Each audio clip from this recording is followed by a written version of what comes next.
Greetings and welcome to another edition of the Pedalshift Project. The Pedalshift Project is a series of conversations, thoughts, and experiments around the bike touring lifestyle, from tips and tricks to ideas on how to ride your ride. Let's shrink the world by bike. Show notes and more are available at pedalshift.net/112. Email the show pedalshift@pedalshift.net and check Pedalshift out on all the socials as well. Hello everybody and welcome to the 112th episode of the Pedalshift Project. My name is Tim Mooney, back again for another great episode I'm really excited to bring to you. This is going to be serving as part 2 of Pedalshift Tour Journals Volume 9, Olympic Peninsula. I'm so excited about the feedback that I've been receiving from part 1. It was a heck of a ride, and I sort of left you hanging there because you had the day 1 ride was a bit wet, and day two was a little bit of a challenge. So you'll hear more about that in this episode here. Normally, as I mentioned last time, by the way, if you're new to the show or you missed an episode, this is part 2. So I would recommend going back to Pedalshift Project number 111 and starting there if you have not listened to it already. So that, again, very programming note, as they say in the biz. Normally, I do these types of things, these Pedalshift Tour Journals, as a part of Pedalshift Plus. And like I said last week, I wanted to put this one out in the main feed because, frankly, I'm not sure if everybody has had a chance to listen to Pedalshift Tour Journals. They're normally a way that I have out there as an alternative way to support the show. It's my audio version of a tour journal, and they're like $5-10. It depends on the length of it. I've done obviously 8 volumes prior to this. This is volume 9, and they're a great way to get some more content, hear more about my tours, especially the nitty-gritty elements of them, and support the show all at the same time. You can check those all out at pedalshift.net/plus. Another bit of a programming note, Pedalshift Live is coming. We had such a good time on the first one that we're going to be doing it again. You can still, there's still a little bit of time. I'm going to keep it open, I think, for at least another week as I sit here. So through the beginning of April, I'm going to keep the survey open for picking the topic. There is a front runner. I hope you're hungry.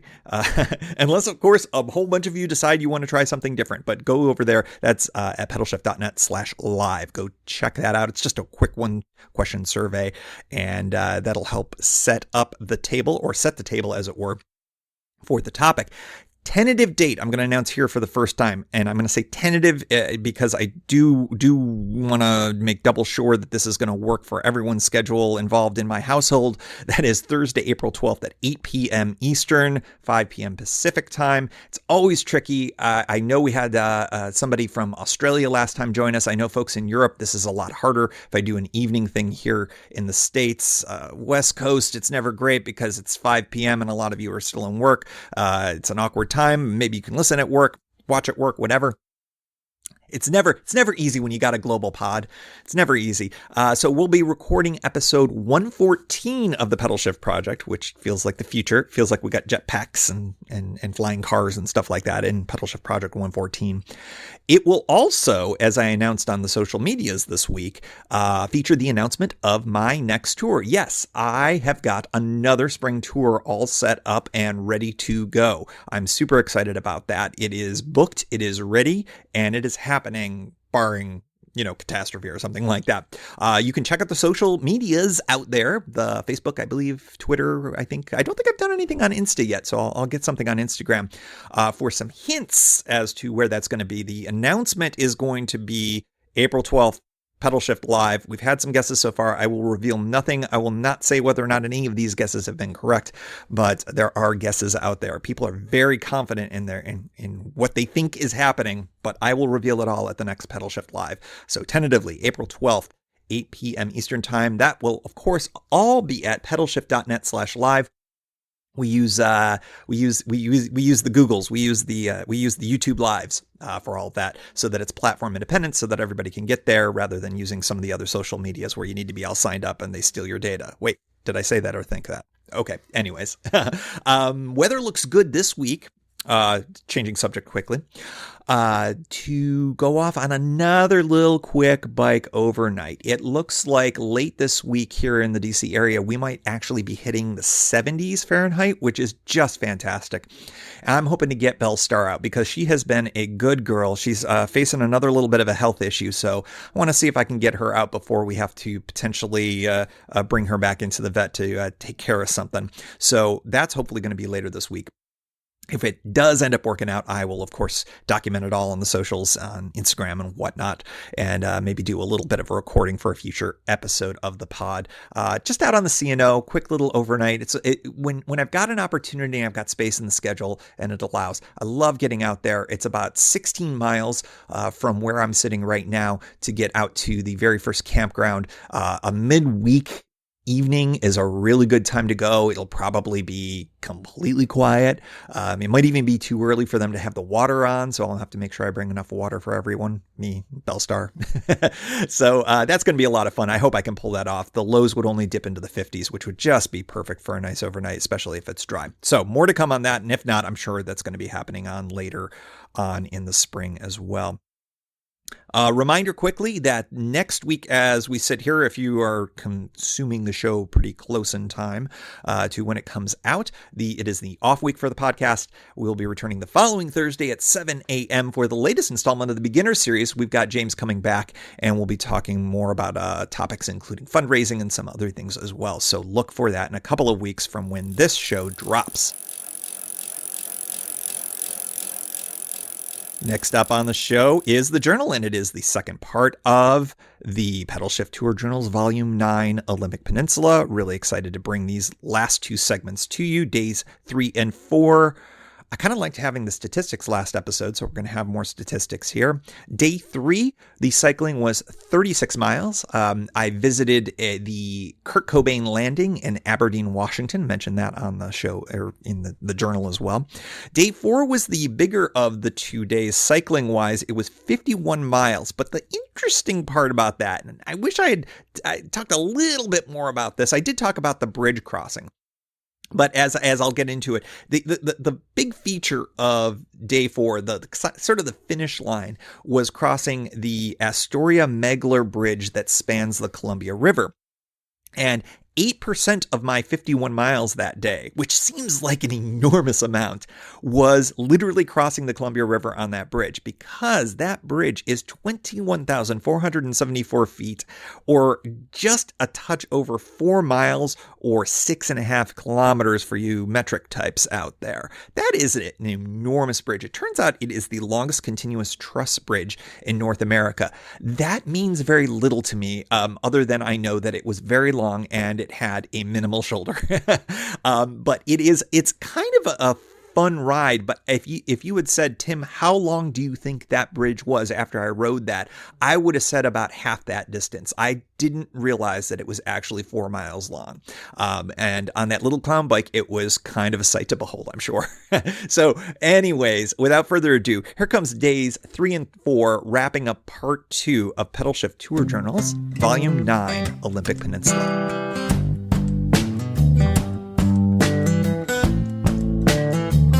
So, it's been a day. The day was supposed to be on the short side, and I think mileage-wise it was. But when all was said and done, I felt as cooked today as I did as the day, the Sufferfest 2018, as I think I'm going to call the first day of riding. Which, to be honest, doesn't make a lot of sense. But at the same time, I know, and many of you who have ridden before probably have experienced the same thing. Some days you just don't have it. And that certainly was the case today for me. I was, I started late. I was well fed. I was, I think, well rested, well caffeinated, all of the things that are good for a tour.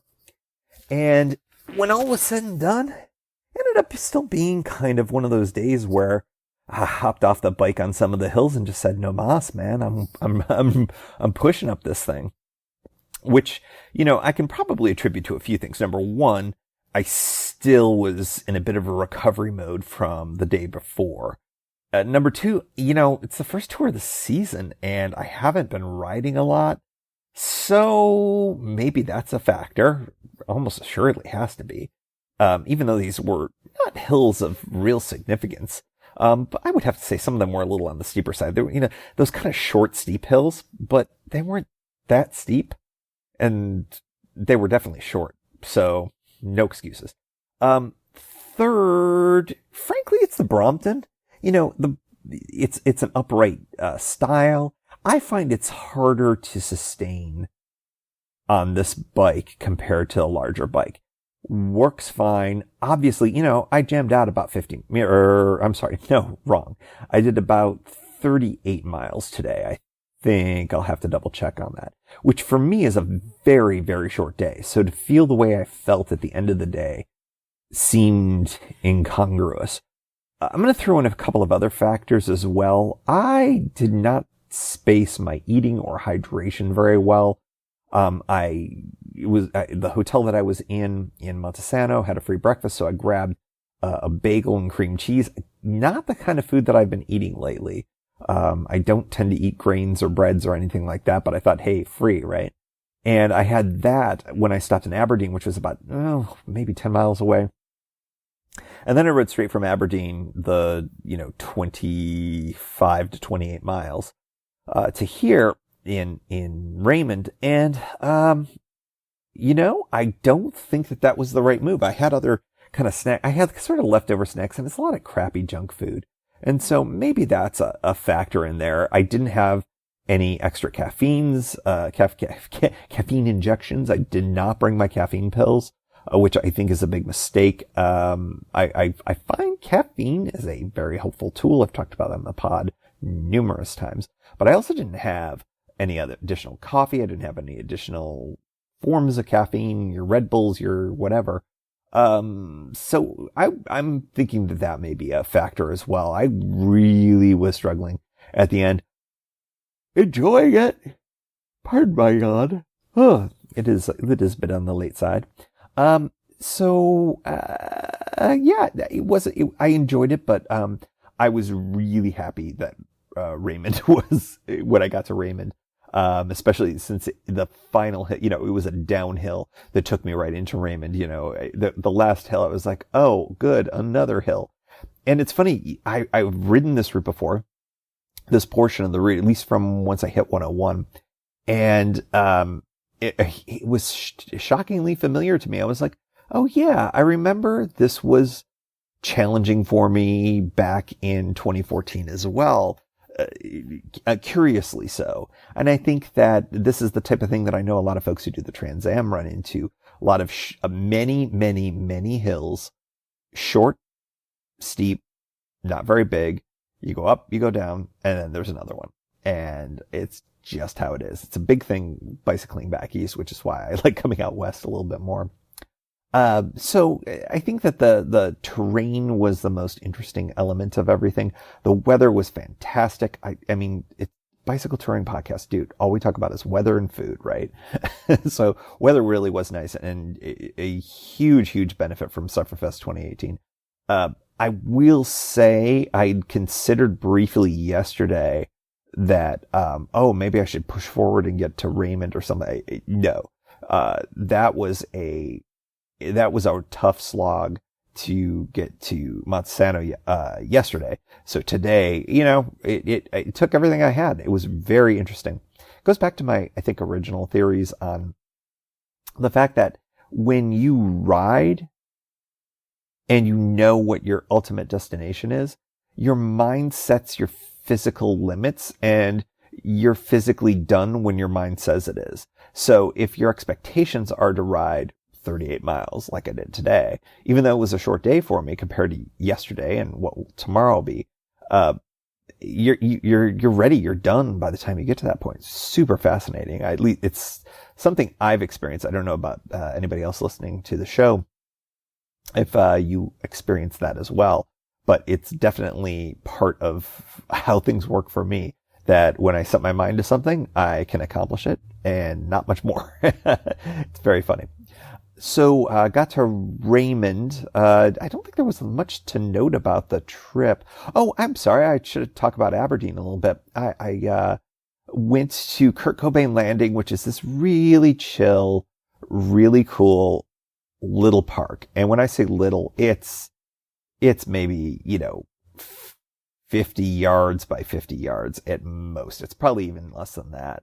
And it's right on the banks of the Wishkah River, which, was kind of, if you get into this backstory of Kurt Cobain a little bit, that was kind of where he hung out a little bit when he was, younger and whatnot. And it was just kind of fascinating to sit there and eat lunch and listen to some Nirvana. And, there were some really nice, low key kind of, memorials to him there, which was pretty cool. Some people had scrawled some stuff on benches that, said thank you for your gift of music and stuff, just stuff like that. It was really understated and cool.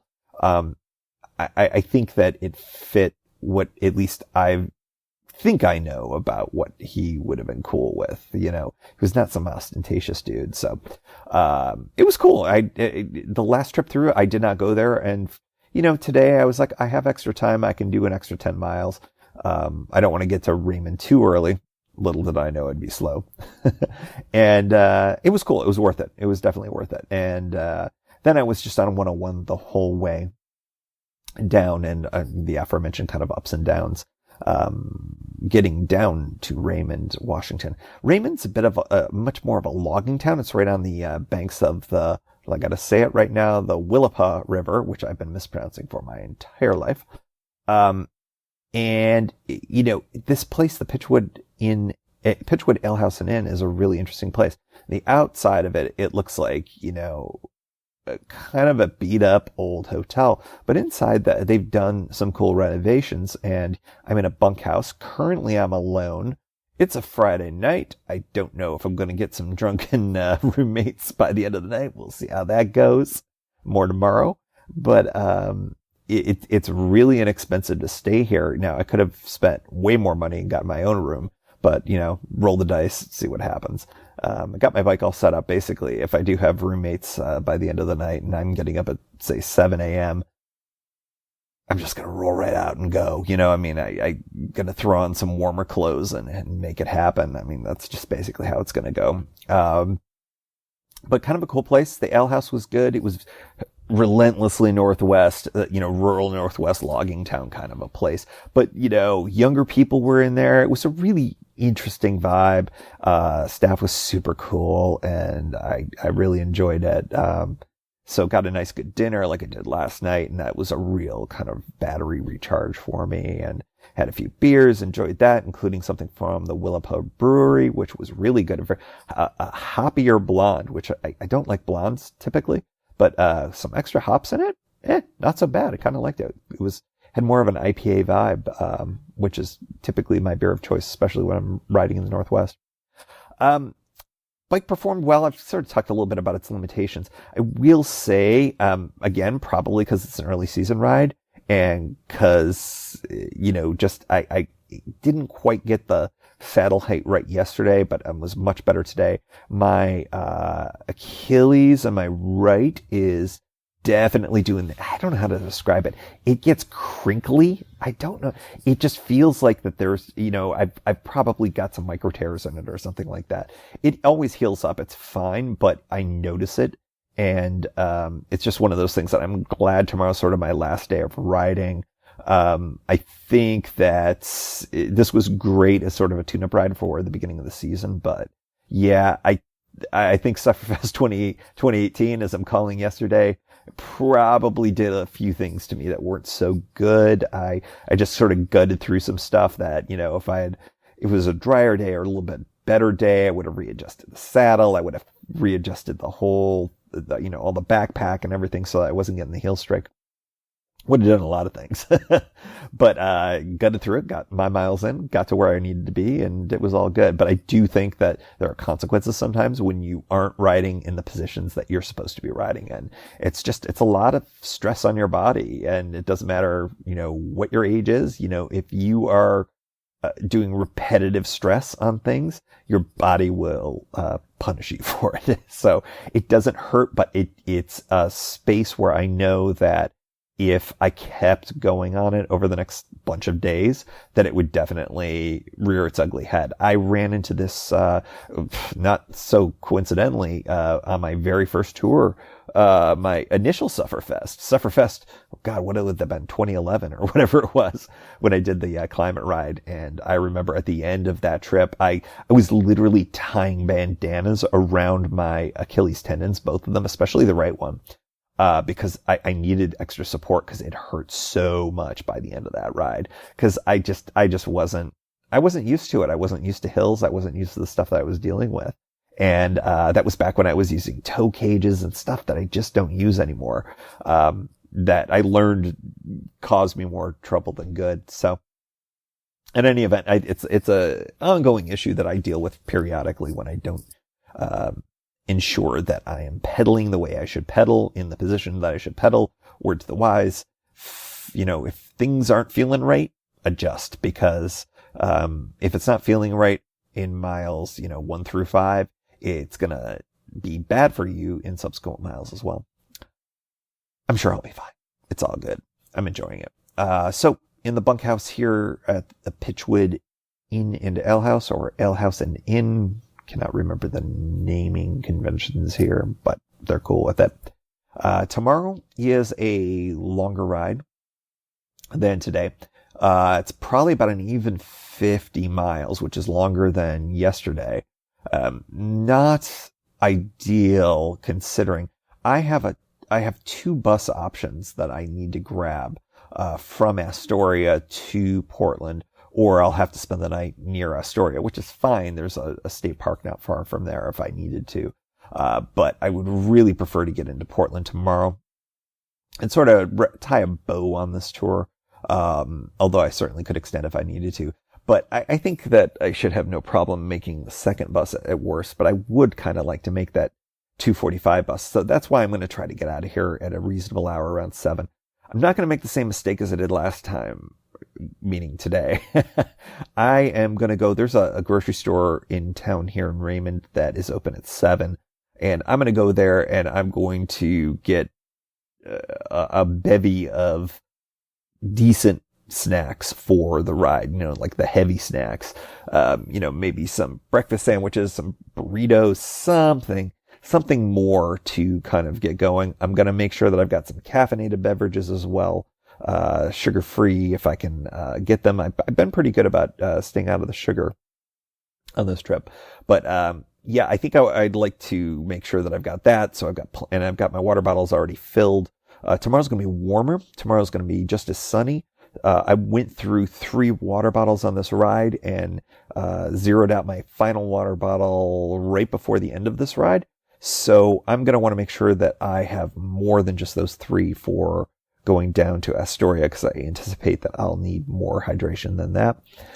So that's sort of the plan. I do believe that the train is kind of similar, so I expect to be on the slow side. I do remember that it's really beautiful during some stretches of this, and I'm really looking forward to seeing the Columbia River again. Love crossing it. Last time I saw a harbor seal as I was crossing it, and I think I've said this on the pod, just sort of looked at me like, what are you and what are you doing? So on the little clown bike, it'll be an even better experience if said harbor seal or one of its progeny are there. That would be kind of cool. So yeah, that's the day. Get down to Astoria. I hope to be able to do a final installment for this series. I don't know if it's going to be in Astoria. I may have plenty of time on my hands if I miss that 2:45. I think that the next bus is like a 6 or a 6:30. But if I make that 2:45, the final installment may indeed be in Portland, Oregon. So the final day had everything that the first day was missing. It had good weather. It had shoulders, which frankly, is one of the pieces that I haven't talked about regarding the state of Washington, at least the route that I went on. There are great roads in the state of Washington. They just don't happen to be in this section so much. until the final day. Going from Raymond, the shoulders widen considerably. Once you get basically back on 101 again, some of the other roads that I was on for this trip were substantially more shoulderless. And that is, for many people a deal breaker. And I completely understand that. The one thing that I'll say is that the roads with the fewest shoulders tend to be the ones with the least amount of traffic. I also, in my experience, have had good experience with the operators of motorized vehicles, whether they're commercial drivers or whatever. I think I talked about this on one of the other day's summaries, but it is nice when you leave a town and you've got not just that minimum 3 feet, or in some instances less. I mean, during some times of year, when the shoulders aren't being maintained very well, you're going to have a lot of grit and gravel, and you really can't ride on it, especially when it's wet. And that was certainly the case for some of the shoulders that I dealt with this past few days. So when all is said and done, having extra shoulders, very helpful, very nice, makes the experience that much better. When I left Raymond, I realized, I shouldn't say I realized, the prior day, as I'd mentioned, I was pretty cooked after a minimal amount of riding. And I really chalked that up to not feeding myself enough while I was riding. The terrain was not nearly as flat as I had remembered. I looked at the elevation profiles. They didn't look that daunting, and they really aren't. Under most circumstances, if you're not loaded very heavily, and I think if you're on a standard bike, I think that this is a pretty easy section of the Pacific Coast. However, I was on the little clown bike. I was on the Brompton, and the geometries of everything made short, steep hills and the frequency of them that I was getting a lot more difficult. I think that that's one of the takeaways for this for me, is that I think doing fully loaded touring on the Brompton, while possible, is probably better on less terrainy surfaces, which isn't to say that you can't do it. And I probably will do it again.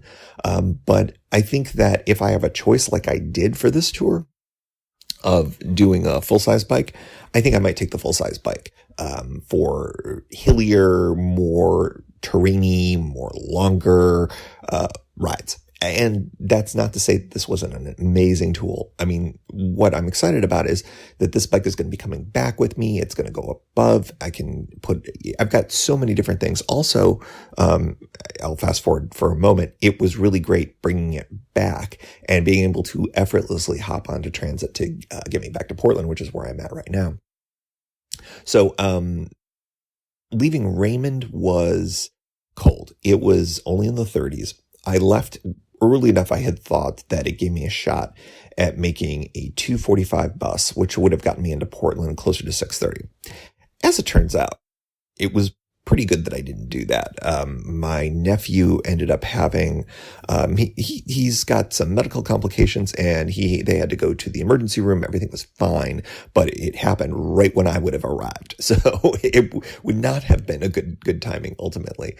As it turns out, a variety of factors got me onto the late bus, and I think that it was the best thing all around in retrospect. But I tried to leave early enough to give myself enough time to get to that early bus. But also, like I said, as I was ping-ponging back and forth on topics in my own brain here, to get food for the ride, because you don't go through a ton of towns after you leave Raymond. There's basically one more town of note, and then all of a sudden you're pretty much on your own for a while. There was one town that I was able to go to for sort of a resupply of water and basically lunch, but I wasn't going to bank on it. So I went to the tried and true place. I was going to go to a grocery store and get stuff, but right next to it was a McDonald's. Now, I am not a McDonald's guy by any stretch of the imagination, unless I'm on a bike tour, because you can get some reasonably decent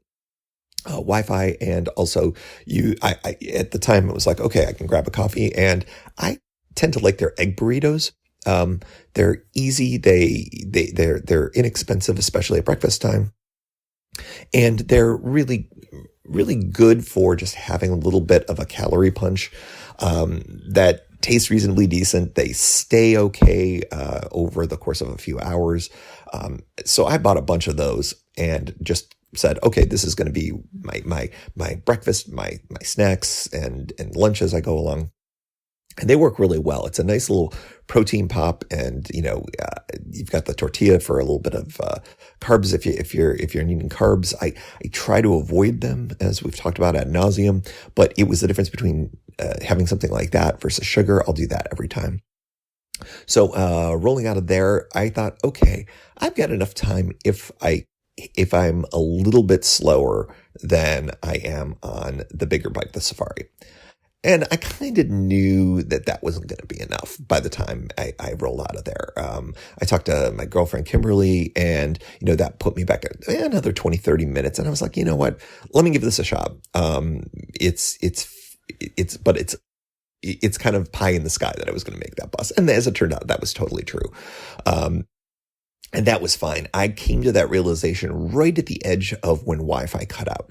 There's a large section of the Washington route here on this day that you simply don't have a cell signal. Now, I didn't have a cell signal on AT&T. I did not have my iPad, which is a Verizon iPad, nor did I have my T-Mobile, but I think we can all know for sure that the T-Mobile wasn't going to work.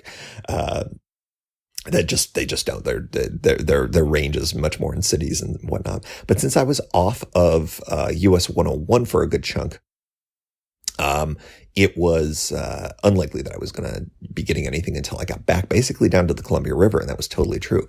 I mentioned that 101 was giving me good shoulders, but the roads, it was Washington State Highway 4 and 401, which is a way to sort of bypass and keep your line straight to the south, and really connects you up with the bridge across the Columbia River really well. The downside is you lose out on going out towards Long Beach and El Waco and some other places where if you are going to the coast and riding the coast for the coast's sake, that you may want to kind of go out and do that side.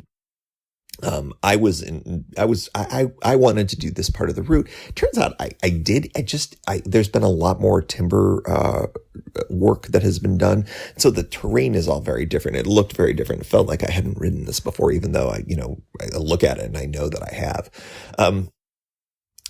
The views are, it's funny. It's if you have expectations of, Whitecap Mountains, or that you're going to see, beautiful vistas, over, the bays and whatnot. This part of the ride may be a little disappointing. I happen to like it. I mean, there were, views of the rivers as you were going out down a Willapa Bay eventually, and then you cut your sort of inland going through basically timber country, Christmas tree farms, things like that.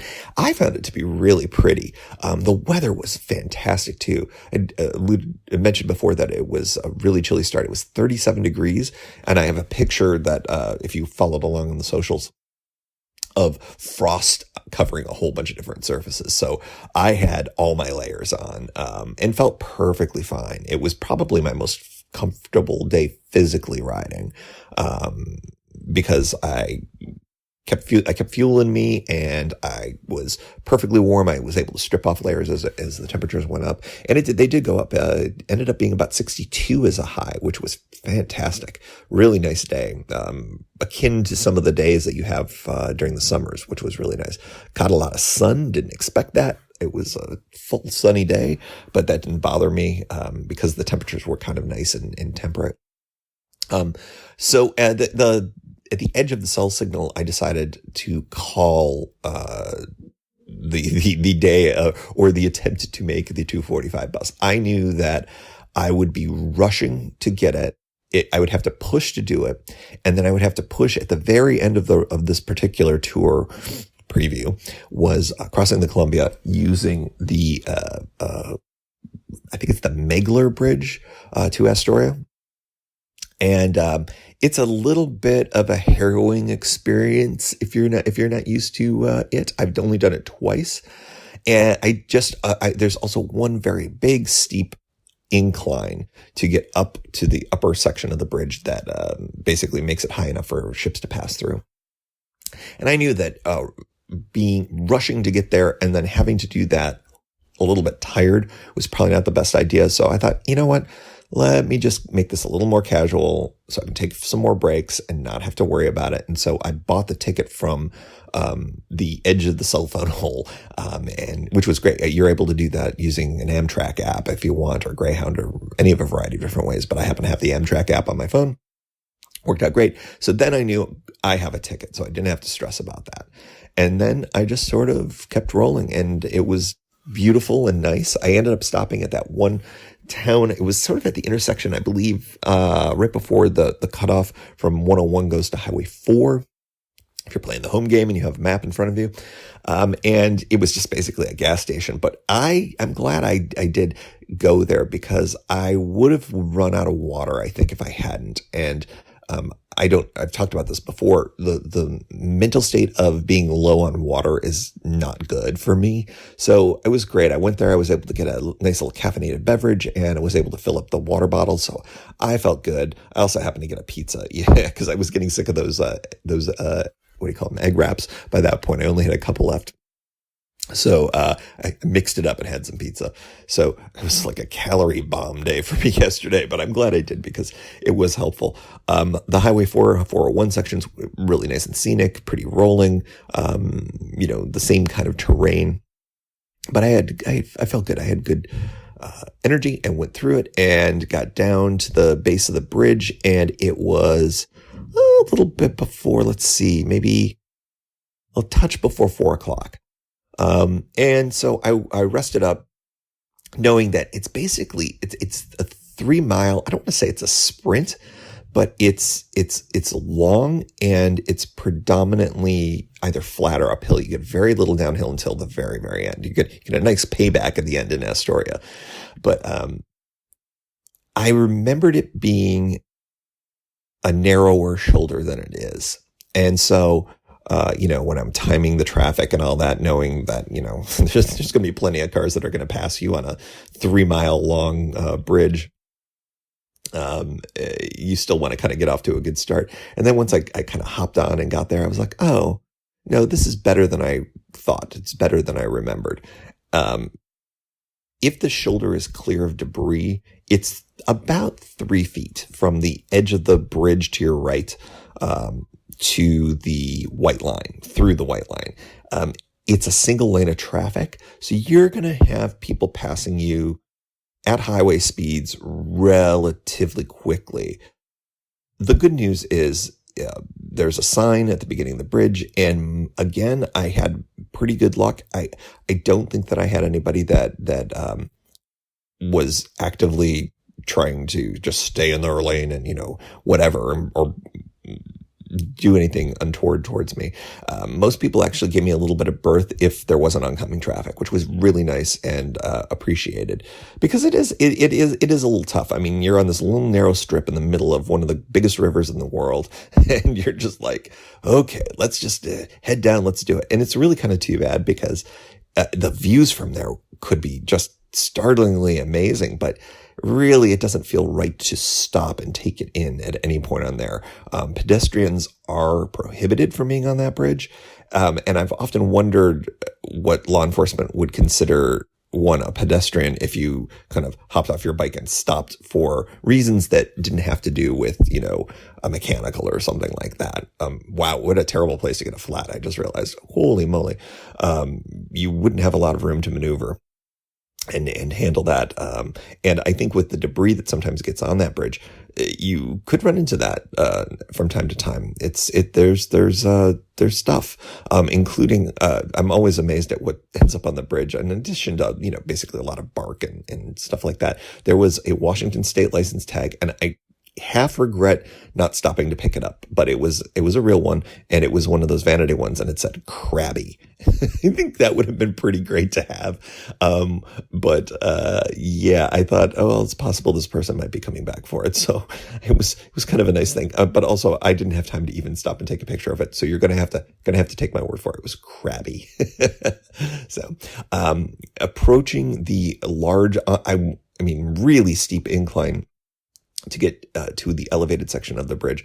Man, that is something else. But, I promised myself that I wasn't going to try to hop off and walk. 3 feet is just not enough room.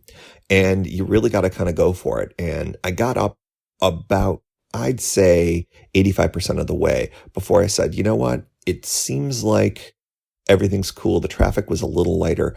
I'm just going to, hop off straddle for 60 seconds and catch my breath. And I'm really glad I did that. Gave me a chance to get a little bit of a view, which was nice. And then I was able to go on and finish it off without a problem. Once you get to the top of that bridge, first of all, it feels really good because okay, it's all downhill from here. And it really is. It's this big winding corkscrew that kind of spits you out in the town of Astoria. And it's nice. And you're going about as fast as traffic. So if you've got a mirror like I did and notice that there's no traffic immediately behind you, taking the lane there is a really obvious thing to do. And it was really great. So yeah, once I got there, my brother had recommended a place called Bowie Beer or Bowie Brewing Company. Really recommended. It's not very far from the transit station in Astoria. And it was really quite excellent. I had 2 IPAs and knocked me on my butt. I think it's probably because my body was, probably a little dehydrated and, blah, blah, blah, empty stomach, the drill. But, cool place. I have to say, Astoria has changed dramatically since I first was introduced to it in the 90s. It was a sleepy town with not very much going for it back then. The fishing industry had really collapsed. It was just not a great place. It was depressing and not very fun to go to. Fast forward, and this is a town that's as vibrant as Newport is now. It's got tons of stuff going in the downtown area. Tons of hotels have popped up. It's really revitalized its tourism industry, which is fantastic because, it's always great to see towns like this find ways to wake up and take advantage of their natural surroundings because it's a beautiful area. There's just so much to do and so much to see. So I'm really glad that it has improved and, brewing companies like Bowie and some other places like that. That's really fantastic. So I was able to have enough time there to enjoy those couple of beers, take a bunch of pictures, try to catch up on social, a lot of comments on this trip, which was really great. Then I hopped over on the bus and rode over a couple of blocks and then just sort of took down the bike, took off the backpack, packed everything up, had 3 pieces, had the bike in stealth mode, had the backpack, and had the shoulder bag. No problem, was able to put the backpack and the bike under. The bus driver recognized that it was a bike, didn't care, and actually was just like, oh, it's cool, it's one of those folding bikes. I was like, yeah, and it was great. It was so nice to not worry about it or have to think about it, which was pretty good because a lot of times these places will be like, oh, it's a bike. It must be in a box and it must be this and it must be that. And it's an extra fee. And the driver, who was excellent, she just didn't care. She was one of the best bus experiences I think I've had going back and forth on the coast. It was quite good. Got into Portland and was happy to hear that my nephew was coming back from the ER and doing fine. And that was great. And literally as I was riding back, I was crossing Killingsworth, which is the last major street before basically I get to where my brother's place is. And I noticed a Prius turning left that was preventing me from crossing. I was like, one car stops me from being able to cross, and now I got to wait for other traffic. And I was like, oh, wait, that's my brother. So they literally got to the place maybe 60 seconds before me, which I thought was kind of funny. So it was a great way to end things. And I mean, although it was not cool to know that my nephew was in the ER, things got a lot. He improved immediately and was able to get released and go back. So I was able to celebrate. And normally he would have been in bed by the time I got back, which was just shy of 10 o'clock. But he was up because he had just gotten back. So I got a little bonus time with him, which was cool. So anyways, it was a really fun trip and a really great way to do the Puget Sound area. Bicycling Washington is not something I do very often, but I'm glad I did this. I'm glad I did with the Brompton. It made this trip possible the way that I did it. I think there's going to be so much more to talk about on episode 111 of the pod, where I think I'm going to do a little more of a deep dive on the Brompton as a touring bike, just adding more layers to what I've already talked about it before, because I think that this trip really solidified its role for me in terms of being a touring bike and what it can really open up. So it was a really fantastic trip. Glad you were along for the ride. Go check out all the stuff on pedalshift.net for lots more. Thanks for joining.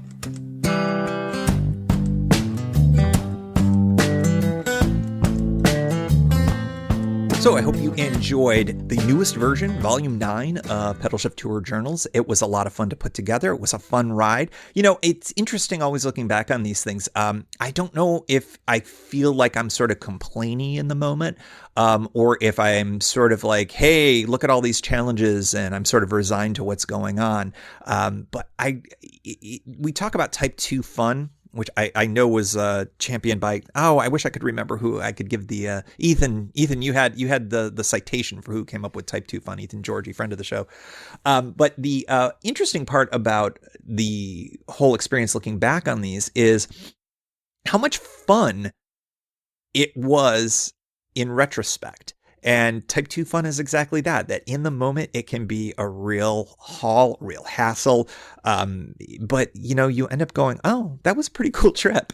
And I'm really glad I did it. And I'm glad I did it the way that I did it, too. I'm really super stoked that I was able to take the Brompton and really test its limits, not in terms of hills. I did that before. I did that a couple of years ago. But I think its real limits on this one were using buses, using trains, using ferries, really stretching and knowing that if I ever wanted to do a truly mobile tour, which seems like an overstatement or an understatement. I mean, tours are by their very nature mobile, but to be able to quickly and efficiently hop off the bike, convert it into its folded state, and throw a backpack over my shoulder, throw the front bag over my shoulder, and then get walking and moving and stow stuff.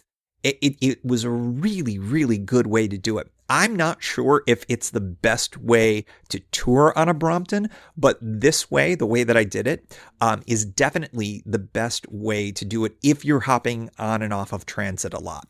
So I'm pretty excited about kind of tinkering with the system that much more and getting that front bag especially to be that much more carryable compared to what I did a couple of years ago. I am very interested in the prospects of eliminating the backpack at some point in the future. Not because I think the backpack is a bad idea. I think the backpack and the dowel trick and all the stuff that I talked about, I think that's a really great idea. But if you don't need to be hopping on and off of transit as much, the backpack actually represents a lot of bulk and maybe more weight than is necessary. So I'm thinking of doing some kind of a modification to the setup that was actually a lot more like that Pedalshift Tour Journal from way back in the day when I did that crazy transit-aided tour that was way more about transit than bicycling on the old Dayhan.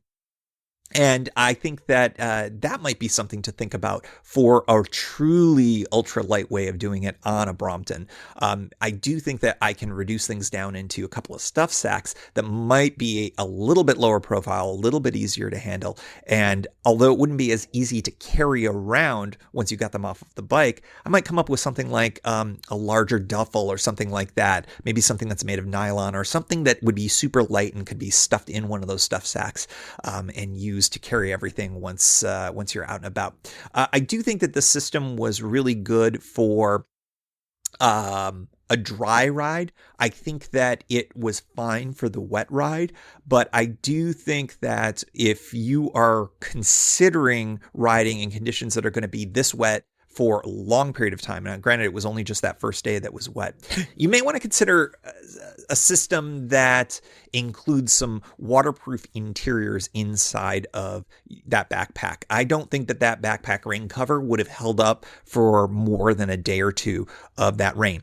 It turned out that it worked pretty well. I was actually kind of surprised at how well the rain covers worked, but I also know that on day after day of pummeling rain, that it would be pretty bad. I also had a chance to dry everything out following that first night in the hotel. So I think that made things a lot easier and better for the subsequent days riding. In any event, that was a fun adventure. I am looking forward to the next adventure. As I mentioned at the top of the show, I've got a new tour all lined up already. And I have to say, this year feels like it got started off a little bit earlier, a little bit with larger tours earlier and more often. So I'm really excited about this. The summer itself, I'm going to have a few opportunities to go as well. I've got another opportunity in August, I think, for a longer tour that I'm going to be looking forward to. I'm going to be traveling to Europe in June, but I won't be able to do any real touring of note during that. I'm sorry, not June, in July. I'll be in Utah in June, again, for another business and educational related thing, so I won't be able to do any touring there either. So I'm trying to fit them in when I can, and I'm really, really excited about this next one. So, mark your calendars, at least tentatively, Thursday, April 12th for Pedalshift Live, and we'll reveal all of that. And we like to end off the show, as always, with a big thank you to the supporters of the show, who are members of the Pedalshift Society. If you like what you hear, you can help maintain Pedalshift as an independent, listener-supported voice while expanding the offerings. We're talking $1, $2, $5 a month. Helps with the cost of hosting the podcast and the website. You can do it for a bit and cancel anytime. One-shot support is welcome as well. If you're not into the small monthly thing, check it all out at pedalshift.net/society. On to the society. Ethan Georgie, Kimberly Wilson, Caleb Jenkinson, Cameron Lane, Andrew McGregor, Michael Hart, Josiah Matthews, Keith Nagel, Brock Dittis, Thomas Skadow, Seth Krieger, Mark Olo, Terrence Manson, Noah Schroer, Harry Talgadis, John Sikorsky, Richard Killian, Chris Barron, Brian Wren, Mark Van Ram, Brad Hipwell, Paul Mulvey, Stuart Buchan, Todd Stutz, Mr. T, Roxy Arning, Nathan Poulton, Stephen Dickerson, Vince LaGreco, Ruth Divorcey, Michelle Miller, Matthew Lewis, Michael Baker, Billy Crafton, Paul Culbertson, Scott Culbertson, Matt Perry, Danielle Jepson, Cody Florchinger, Tom Beninati, Bobby Ruppel, Roy Everett, Greg Braithwaite, John Mayer, William Cairns, Sandy Pizzio, and thank you all to all past and anonymous donors for helping make this show happen. Thank you for joining. You can find Pedalshift at pedalshift.net for more great bicycle touring content. You can hear the Pedalshift project through Apple Podcasts or your favorite podcast app. Opening music courtesy of Jason Kent off his self-titled album. The track is called America. Check out his band Sunfield's latest release, Mono Mono, wherever cool music is available.